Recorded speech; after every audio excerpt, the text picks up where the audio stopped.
Su komanda MedN, Natalija, Elina, Daiva ir aš, Mindaugas.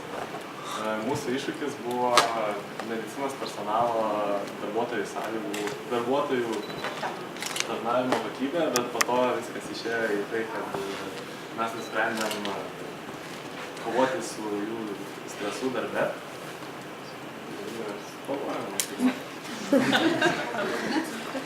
Bandėm išvesti algoritmus. Bandėm išvesti algoritmus ir pasirinkom 3 kelius. Bet sekundę vieną dalyką pamažau.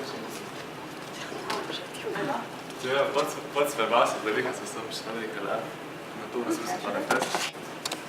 Mes pasirinkom keletą krypčių, kaip būtų galima spręsti šitą problemą. Viena iš tų krypčių buvo toks, visos klinikos ir ligoninės turi tokį gydytojų kambarį, bet jis daugiau naudojamas pasitarimam, tokia formali erdvė. Tai mes norime ją truputį padaryti tokį jaukesnę, kur jie galėtų šiek tiek atsipalaiduoti ir pabėgti nuo savo darbą. Ir kurie taptų tokia daugiau kaip terapijos atliktų vaidmenį, kad nereikėtų labai didelių investicijų, bet gal perdažyti sienas kitom spalvom, gal kažkokią kilimą, porą fotelių iš kur nors atsinešti, pakabinti akvariumą, nieks nesupranta, kas čia yra, bet čia kabantis akvariumas. Tai va, kad gydytojai galėtų ateiti kažkokią erdvę, kur galėtų pamiršti, kas vyksta už to kambario durų ir kažkaip atsipalaiduoti, atgauti jėgas. To, kad mes, nuo ko Mindaugas sakė, mes pradėjom nuo nepasitenkinimo ir piktų daktarų, su kuriais mums teko bendrauti. Ir kai mes pradėjom gilintis į problemą, čia ne dėl to, kad jie yra blogi žmonės, bet dėl darbo krūvio, su kuriuo mes iš tikrųjų ne visada galim susidoroti ir pakeisti. Bet mes žiūrėjome problemą ir sakėm, ką mes iš tikrųjų galėtum pakeisti ir padaryti ir ką įvesti. Bet vėlgi mes puikiai suprantam, kad gydytojas negali visą dieną sėdėti tam labai gražiam kambarį, jam reikia ir dirbti.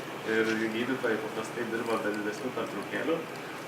Todėl mintis padaryti tokį kambarį buvo vien dėl to, kad mes tiksliai nežinom, kada jie turi tas pertraukas ir jie patys nežino.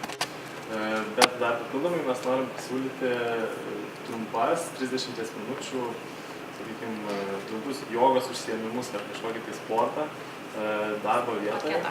Jo, paketą. Gal jūs atėsite? Gerovės paketą. Todėl ta mintis kilo gerovės paketas, nes pirmiausia, kad gydytojai jaustų, kad yra rūpinamasi ir jų psichinė sveikata ir tas stresas būtų nuimamas dažniausiai sportu arba meniniais užsiėmimais. Nes tokias dvi įsiveda. Mes išbraukėm alkoholį iš karto. Jo, nes tai vis tik kepeninkai. Perėjom prie to, su kuo jie dirba, kad jie irgi galėtų propaguoti savo pacientams ir klientams sveikesnę gyvenimą. Gyvensimą. Tai pradžioj gal nusprendėm, kad vietoje darytų mankštas kažkokias, tai gali būti joga, tai gali būti aerobika, kas jau jiems ten patiktų. Ir jie tai turėtų, jie turėtų, kaip sakyti, tą paketą pasirinkti.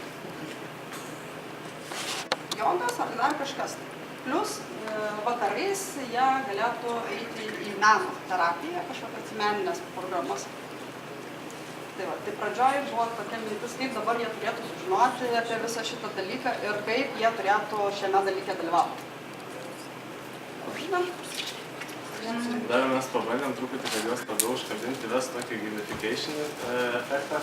Tai jie ten dalyvaudami renka taškus ir po to už tuos taškus jie gali tapti, sakykime, savo įstaigos kažkokio mėnesio sveikolių arba ten pusmečio ir paskui gal trupučiuką rungtyniauti su kitom įstaigom ir rinkti sveikiausią, geriausią gydytoją ne tik iš specializacijos, ne iš patirties, bet kaip jie propaguoja.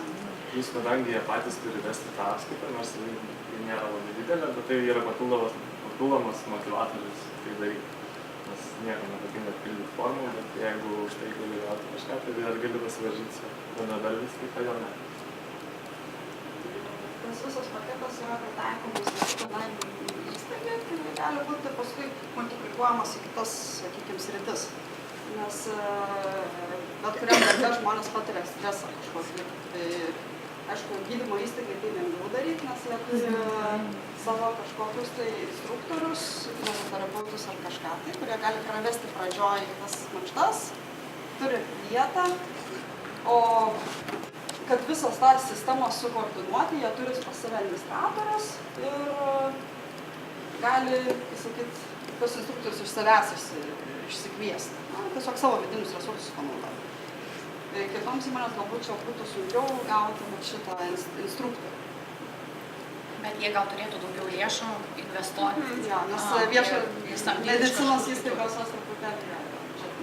Ir aš galiu pateikti pavyzdį, kaip viskas taip praktiškai atrodytų, nes mes čia tokiais, man atrodo, atskirais elementais kalbame. Tai įsivaizduojame tai, kad vakare gydytojas ruošiasi eiti darbą, galvoja, ką jisai veiks, ir jisai prisijungia prie savo elektroninio pašto ir mato, kad jisai ryte gali nueiti ar į kamonetikos, ar į aerobikos treniruotę, kuri vyks jo darbovietėje, kurią ves instruktorius, ir jisai pažyma, jis dalyvaus ar nedalyvaus. Jisai susiplanuoja, eis ar neis iš ryto, taip pat jis galvoja, iš ryto gal aš nespėsiu, nes jinai bus po 7:20, tai gal aš eisiu po savo darbo, tai jau 14 valandą. Tai žodžiu, jis pasirenka, tą pasirinkimą padaro. Taip pat jis turi galimybę pasirinkti, ar eis į meninį užsiėmimą, būtent jau vakare 7 valandą.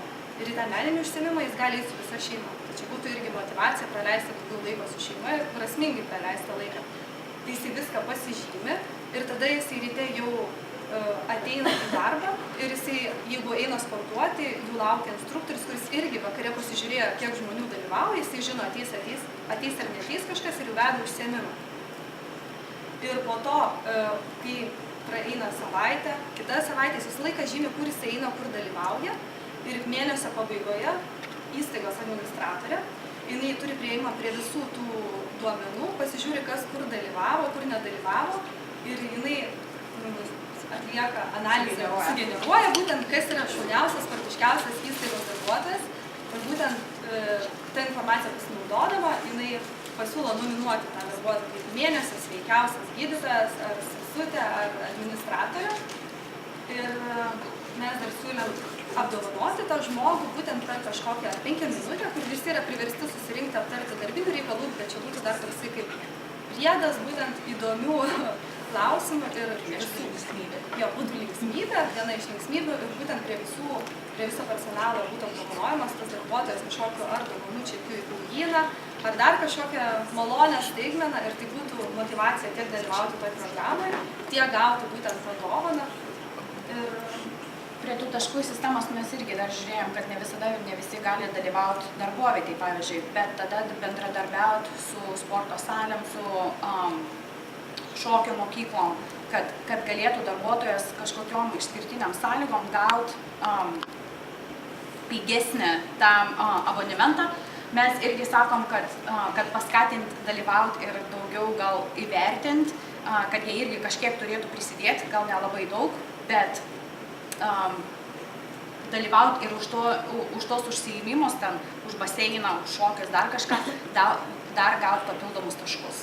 Tai visi tie taškai iš meninės veiklos, iš mankštų sporto darbe arba už darbo ribų gautų taškus ir jie būtų sudėti į vieną ataskaitą. Ir dar pačioj pabaigoje norėčiau pasakyti apie naudą, kurią gauna ne tik darbuotojas kiekvienas, bet būtent gauna ir pati klinika, nes klinika visą šią informaciją skleidžia ir savo interneto svetainėje, taip pat savo partnerių įrankiuose kaip Vakarų Ekspresas ar Klaipėda, čia konkrečiu atveju, tai didėja įmonės tas įstaigos prestižas.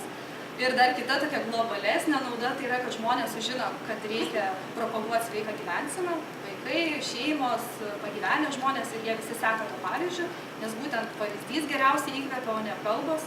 Ir tada visi jungiasi ir daugiau sportuoja ir tada tikrai Klaipėda tampa sveikų miestų.